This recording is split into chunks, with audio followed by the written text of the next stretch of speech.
Hi everybody, welcome back to 30 Days Until Done. I'm John Branningham. Today we're working on our introspection poems for this entire month of May. And today we are moving to our Cannery Row poem. And Cannery Row, if you've never read it, is a book about a group of friends who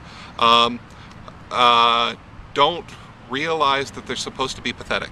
And so society sees them as pathetic. They don't see themselves in that way, nor should they. And they're kind of these street philosophers, these philosophers who live in Monterey and hang out together, and they have no money, but they're always just kind of sitting around and talking about things. There's a great scene where a parade passes by, and they're so sure of themselves, and they're so in their own world and philosophizing, they don't even need to look at it. They have absolutely no interest in it, because the external world doesn't matter much to them. It's the world of the interior. We've all had a group of friends like this, right? I hope you've had a group of friends like this. This is a poem about looking back and thinking about what that group of friends taught you. I've had a lot of groups of friends like this. These are the kinds of people I seek out. Probably I'd do this. Who would I do this with?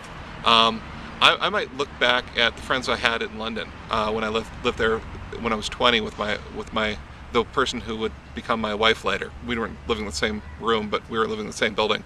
And I had a lot of friends there, and the kind of people I'd never really hung out with before. And it was kind of a revelation to me. It's like, oh, people can do this instead of that other stuff I've been doing is all right, but this is good too.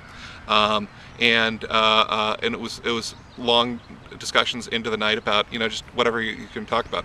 Not consciously trying to be philosophical, but that's kind of the way you go if you're talking to people way into the night.